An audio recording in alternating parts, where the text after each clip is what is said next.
What if your energy bill reflected not just what you use, but also your ability to pay? Today, we delve into the rationale behind the ERA program, exploring how it aims to create a more equitable electricity tariff structure while encouraging energy efficiency across the nation. This is Balancing Equity and Efficiency, the Future of Electricity Pricing in the Bahamas. We'll uncover how these changes could impact every Bahamian household. Keep watching. A brand new episode of You and Your Money starts now. You and Your Money is brought to you by Bahamas Power and Light. Welcome to You and Your Money, everyone. Joining us today to talk about decoding the ERA tariff structure, what it means for different customer groups, are Mr. Ian Pratt, Chief Administrative Officer, and Mrs. Nadeen Eugene, Director of Customer Service, BPL. Mr. Pratt and Mrs. Eugene, welcome to the show. Thank you for having me. Thank you very much. Now, Mr. Pratt, I want us to get started in talking about what exactly is ERA and how does the tariff structure differentiate between residential, commercial, and industrial customers? So thanks again for having us on the show today. The ERA stands for the Equity Rate Adjustment. And it is a program that was started just this month. So in the month of July, everybody should have gotten their first bill under the program. It speaks to a lowering of the rate for some customers and indeed a raising of the rate for others. So it's essentially a rebalancing of the tariff. The residential consumers, the small commercial and large commercial are our general rate classes. Those have not changed. And so it is just a matter of changing the actual energy rate in each of those customer classes. Now, Mrs. Eugene, what are some of those key factors that influence the rates under the ERA program? Several factors would have been considered.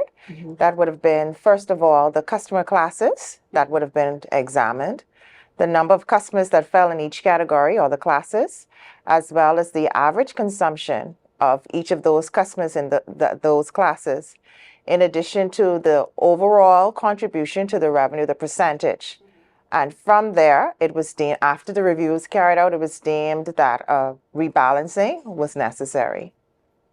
Now, while the rebalancing is happening, Mr. Pratt, tell us, how does the ERA ensure that the tariff structure remains fair and equitable for all customer groups? First, I would like to say the government is actually assisting us in performing an overall tariff study. Okay. That study is going to take place over the course of the next year to year and a half. And that is going to look holistically at what the tariff should become. It'll incorporate new things such as time of use rates and other things that are a part of modern tariffs worldwide. But before that is fully implemented, not wanting to wait all of that time for customers to see benefit, the ERA was put forward. And so what it sought to do, as I said before, was rebalance the tariff across our rate classes.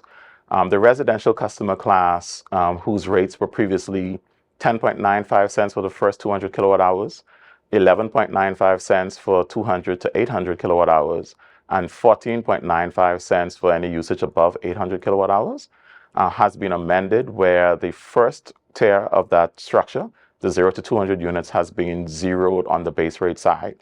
And so if you look at your bill in the month of July, you will notice the 0 to 200 tier of your usage has no base rate charge component. Some persons would have asked us, why did you load everything into that lowest tier rather than lower the price in all three of the tiers?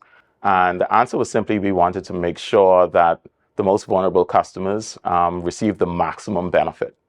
And so everybody sees the full benefit from that tier because it is the lowest tier, so everybody does see it. But certainly those who are most vulnerable, who only would use that 100 to 200 kilowatt hours a month, would be able to enjoy the maximum benefit from that change in the tariff. The other part of the change speaks to the fuel component.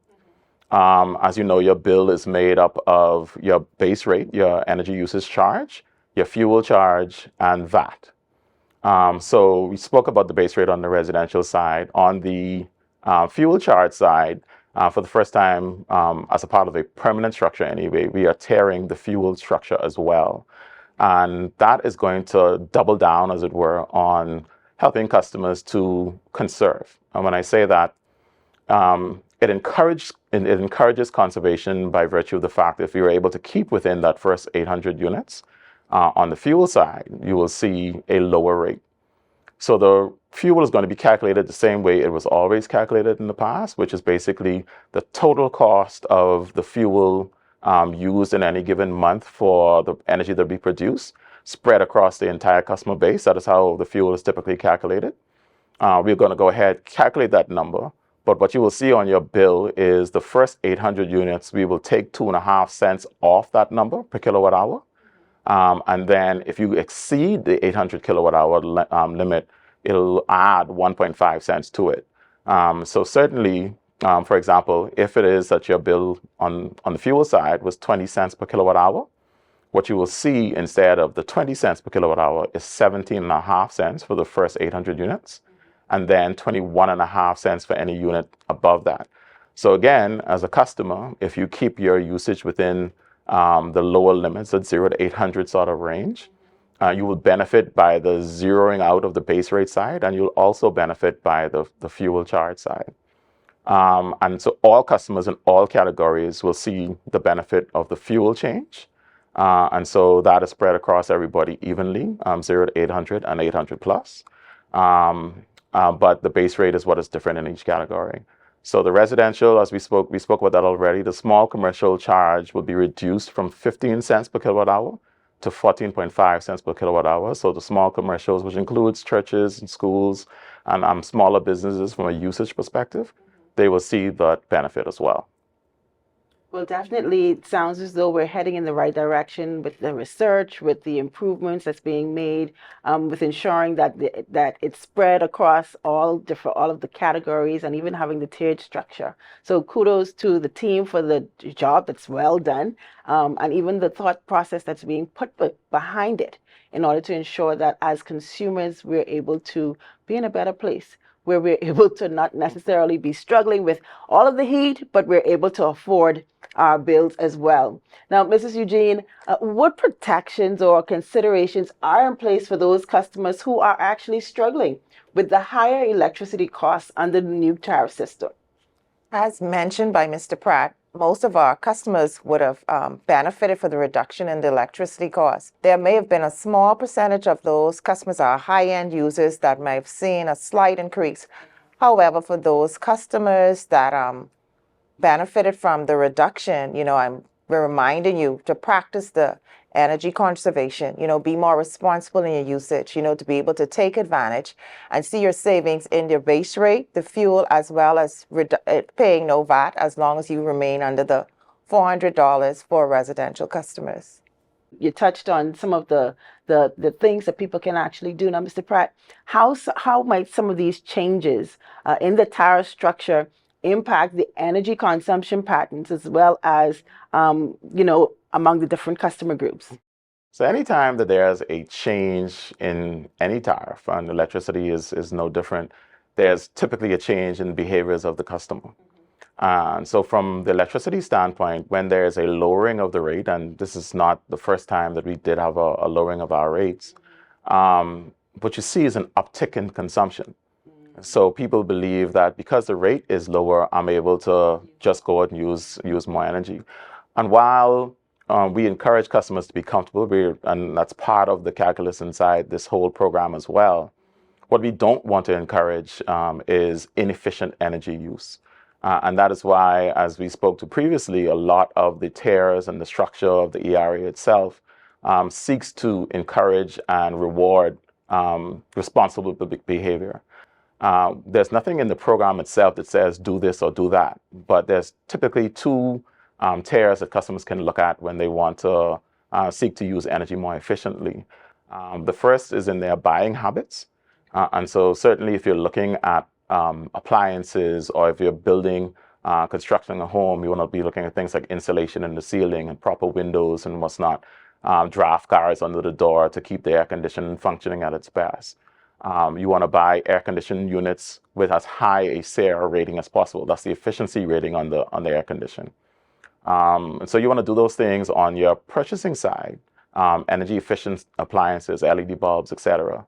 And then on your behavior side, from a day-to-day basis, you want to do the things on a day-to-day basis that is not onerous on you, because those things are difficult to maintain if you look at it that way. But you certainly want to do the things on a day-to-day basis that lend towards proper and responsible energy use. Now, Mr. Pratt, you actually started to give some nice tips. Is there a listing that's available, maybe on the website, that persons can actually get an idea as to what they can do to help themselves?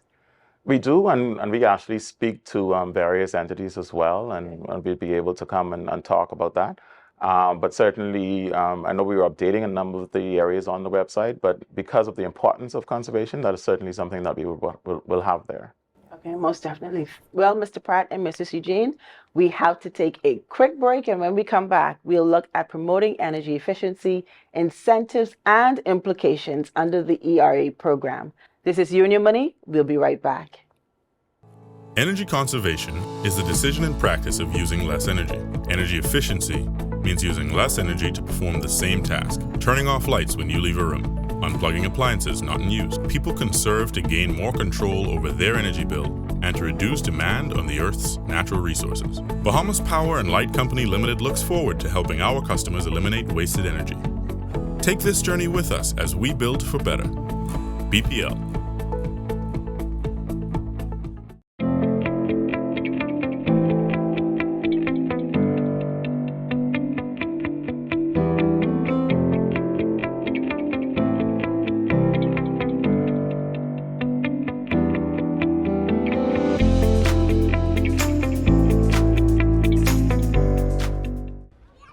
I can't believe how big Christopher's gotten. He'll soon be ready for college. Not at the rate I'm going. I'm praying for an athletic scholarship. It's never a bad time to start saving. I just started Nicole on a college savings plan. I have options based on her age. It contains a mix of stocks, bonds, however you choose. Mommy, come push me. I'm coming. Girl, how do you know all of this? What's Leno? Welcome back to You and Your Money, everyone. In this segment, we'll be continuing our conversation with Mr. Ian Pratt, Chief Administrative Officer, and Mrs. Nadeen Eugene, Director of Customer Service, BPL. We'll be discussing promoting energy efficiency, incentives, and implications under the ERA program. Now, Mr. Pratt, how does the ERA incentivize energy efficient practices among customers through its programs? Well, the ERA directly rewards the customers for reducing the consumption. And one of the things that we say all the time is people look at their bill and all the attention is focused on the right bottom corner, which is where the actual dollar amount is. But over on the left side of the bill, there's a graph that looks at your consumption over the past 12 months. And so we encourage customers to look at that and see where it is that they're gradually increasing. And there will be an increase typically towards the summer months, because even if your behaviors don't change, your appliances are working harder. And so there's going to be an increase, but you want to be able to minimize that as much as possible. And so you do that through the proper behaviors and, again, through the proper buying habits whenever you are in the market for an appliance or home construction. The ERA directly rewards you in a couple of different ways. Again, on the base rate side, there's a reduction in both the residential and the small commercial categories.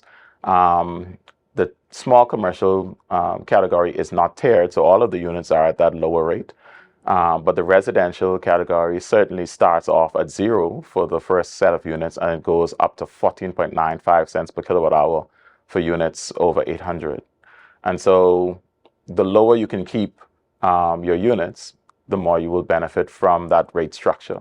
Similarly, on the fuel side, as we said, if you can keep your fuel, your total number of units, below the 800 level, you will benefit from the lower rate on the fuel as well. And certainly, the government has allowed the ceiling for VAT to apply only to customers whose bills are in excess of $400. And so if you keep your bill under $400 in terms of the fuel and the base rate, that's an automatic 10% savings on your bill because you would not see VAT. And that's for the residential consumer class only. So all of the facets of the ERA itself does reward you for staying under the limits. But what we want to encourage customers again is we don't want to make things onerous or say that you cannot be comfortable within your home, but we want to encourage responsible energy use. And again, that's through having the proper buying habits and exhibiting the proper behaviors. Mrs. Eugene, what specific ERA initiatives are designed to help residential and commercial customers reduce their energy consumption? Well, the main incentive would be the reduction in the rates in the three categories, the base rate, the fuel, as well as the VAT. So it's important to, just be responsible with your energy usage, as well as understanding your pattern, as well as even encouraging your family to be responsible in the use of energy, especially during the summer months. Now, Mr. Pratt, how can customers maximize their savings? I know you touched on it a little already by participating in the ERA's energy efficiency programs. So again, on the buying behavior and the habits, you want to load as much on the buying behaviors as you can, because then you're not beholden on a day-to-day basis to exhibit the proper behavior. So whatever you can do in terms of buying energy efficient and Energy Star rated appliances, those appliances can save anywhere from 10 to 40%. You understand that anything that heats and anything that cools are the things that use the most energy. And so, we behemoths like our chest freezers in addition to the freezer inside the fridge. But those things consume quite a bit of energy. So if it is that you don't need them, you want to unplug them. And if you do need them, again, you want to buy as efficient unit as possible. SARE rating on air conditioned units, you want to make sure you're getting as high a SARE rating as possible. In the US and the southern states in particular, there's a limit now. 16 SARE is what you have to buy, something better than 16. I don't think that we have those limits as yet instituted within the Bahamas, but it's something that we're in conversations with the Ministry of Works about. But you want to ask that question. Just don't go to the AC provider and ask for a 12,000 BTU or an 18,000 BTU unit. Ask for an 18,000 BTU unit and what are the SARE ratings and what are the costs, and then make the right decision for you and your pocket. But those are the buying behaviors. On the behavior side, you want to do things like not leave appliances, TVs and what's not on when you're not using them. Don't plug in the iron and then go and take a shower and things like that, where you have appliances that consume a lot of energy simply sitting there and burning power. A lot of people don't realize computers, desktops, for those who still have them, they use a lot of energy as well. And we have a lot of people that plug them in and leave them on throughout the course of the day. And so these things on the behavior side, you want to be looking at to make sure that you're maximizing the benefit of the savings by reducing that consumption and keeping it as low as possible. Is there, in terms of the actual SARE rating, is that information also readily available for those persons who may have missed it? In terms of what's the recommendation? I know you talked about the 16 SARE, but is there anything else that they need to be looking for as they're going out to make their purchases? So you definitely want to ask the provider what SARE ratings are available. They go as high in some instances locally as 23 SARE. Of course, the more efficient the unit, the more expensive they are. And so people tend to look at that on the buying side and buy the cheapest one that is there, which can have a very low efficiency rating, and then you will pay for it on the back end in your bills. So you want to ask that question. But in addition to that, wherever you're using the AC itself, you want to make sure that the room or space is conducive to keeping that AC performing as efficiently as possible. You want to have the right windows. You want to have insulation in your ceiling if you can. Amazon has some nice draft guards that you could put on the bottom of your door so you're not getting the cold air escaping from under the door over the course of the day, and your air conditioning continually have to pick back up and come back in.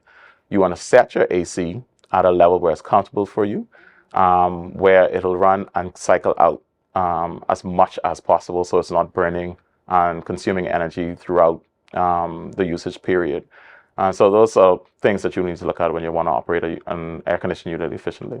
Well, Mrs. Eugene, What role does customer education play in promoting energy efficiency, and how does the ERA support this? Customer role is very important in this initiative. One of the challenges that we do see now is that most of our customers, just understanding their bill is a challenge. And if customers just take the time out, to look at their bill, what it means to, to look at your usage, the cost, not just the dollar value, but at the end, you're looking at the consumption, we provide the history, just educating yourself on your pattern. That is very important. And once, you make that a habit in reviewing your bill or understanding it, I mean, we're here to help you as well. If you have a challenge with reading your bill, we have information on our website. We're presently working on, putting things out there on our social media platforms, step by step, how to read your bill, understanding, your billing cycle, understanding that you only get one bill a month, your meter's read one time a month. Most persons don't see, the person come around to read your meter, but your meter is being read. That information we're presently working on to help just to inform our customers and to be, in a better position, when you talk about your billing and have a better appreciation for your bills. Mr. Pratt and Mrs. Eugene, we have to take another break. But when we get back, we'll talk about equity in energy, addressing the needs of vulnerable communities. This is You and Your Money. We'll be right back. Energy conservation is the decision and practice of using less energy. Energy efficiency means using less energy to perform the same task, turning off lights when you leave a room, unplugging appliances not in use. People conserve to gain more control over their energy bill and to reduce demand on the Earth's natural resources. Bahamas Power and Light Company Limited looks forward to helping our customers eliminate wasted energy. Take this journey with us as we build for better. BPL.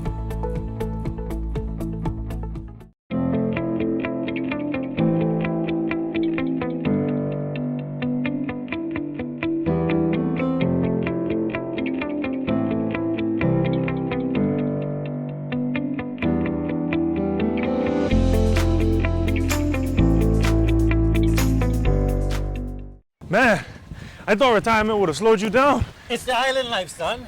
Living in paradise. Must be nice.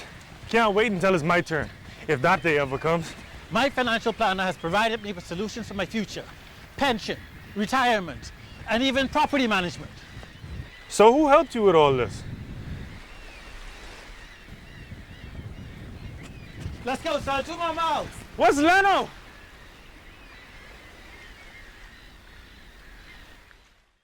Welcome back to You and Your Money, everyone. Mr. Ian Pratt, Chief Administrative Officer, and Mrs. Nadeen Eugene, Director of Customer Service BPL, are still here to speak with us. In the previous segments, we spoke about decoding the ERA tariff structure, what it means for different customer groups, and promoting energy efficiency, incentives, and implications under the ERA program. In this segment, we want to talk about the equity in energy, addressing the needs of vulnerable communities. Now, Mrs. Eugene, how does the ERA ensure that the energy costs remain fair and equitable across the different customer groups? As mentioned earlier, ERA was designed to bring a rebalance to our present tariff structure. So all classes of customers were impacted. We would have seen a reduction in our residential class, our small commercial, our temporary, and a slight increase in our commercial customer class. All of this to rebalance. And what this means is that it protected our vulnerable customers, it would have encouraged energy conservation, and it would have reduced the subsidy that was provided to our commercial customers. Now, Mr. Pratt, what measures are in place to support low-income customers and the vulnerable populations in managing their energy costs? So through ERA, again, that first level has been zeroed, so that's certainly the biggest step towards that. But in addition to that, a few things. One, we want to remind all our customers who are having problems or troubles paying their bills that to call us or see us before becoming disconnected. That avoids any additional fees, and it also ensures that the power in the home continues going as much as we can help you do so. So certainly you can come in, you can speak to our team. The Consumer Protection Plan that is regulated and looked at by IRCA does speak to what we do for our most vulnerable customers. And so this effort certainly plays into that. But they're foremost in our minds when we are looking at things like tariff structures and rate changes. As I said earlier in the program, one of the things being looked at is the overall tariff study. And certainly, again, that's one of the customer classes that will rank foremost in the minds as we go through that process. Mrs. Eugene, now how does the ERA address the disparities in the energy access and affordability across the different communities? Again, there is one policy where the price you pay for energy is across all sector of the Bahama Islands. Our residential customers, that's a price across all of islands. Small commercial, large commercial customers, you fall within your different rates. That's applicable across all of the islands. Again, if you use less, you will definitely pay less. You will benefit at the tariff level where you under 200, the first 200 is zero units. And if you go over the 800 units, you will definitely pay a little bit more. But however, on the fuel side of it, the first 800 is at 2.5 cents less, and over 800 is 1.5 cents more. But Mr. Pratt, is there anything else that you wanted to add? No, I would just want to echo Ms. Eugene's comments that everybody across the Commonwealth will see these changes. Everybody will benefit from them. If they put in place responsible energy use and conservation methods, they will equally benefit from them as well. And so we just want to encourage customers. Yes, you want to be comfortable, and we encourage that as well. That's part of what we are doing by this. But we also want to ensure that we're using energy responsibly. Part of your question spoke to energy access. One of the things we are really proud about throughout the country is that we are available and present in every community, and we're able to provide energy to anybody who applies for it and seeks it. And so that was a process, the Family Island Electrification Program throughout the 80s and the 90s. So that's one of the hallmarks of the company. And so we're certainly I'm proud of that. And we assure Bahamas that power is available everywhere. And you can come in and apply for it and take advantage of these programs as they come up. Well, Mr. Pratt and Mrs. Eugene, thank you for joining me on the show today. Thank you for having us. As we continue to move towards a more equitable and efficient energy future, it's clear that the ERA program is just the beginning of the transformation. Thank you for joining us, and until next time, let's stay engaged and informed as these changes will shape the way we power our homes and our nation for years to come. Here are our dollars and cents snapshots from this week's show. Number 1, equitable energy. A fair electricity tariff structure ensures all Bahamians have access to affordable power, reducing financial strain on families. Number 2, efficiency gains. Emphasizing energy efficiency not only cuts costs, but also strengthens our national grid and conserves valuable resources. Number 3, sustainable power. The ERA program supports long-term sustainability, helping the Bahamas transition to a greener, more resilient energy future. That's it for today's show. Don't forget to follow You and Your Money on Facebook and tune in next week for a brand new episode. I'm Ria Christina. Thanks for watching, and I'll see you next time. You and Your Money was brought to you by Bahamas Power and Light,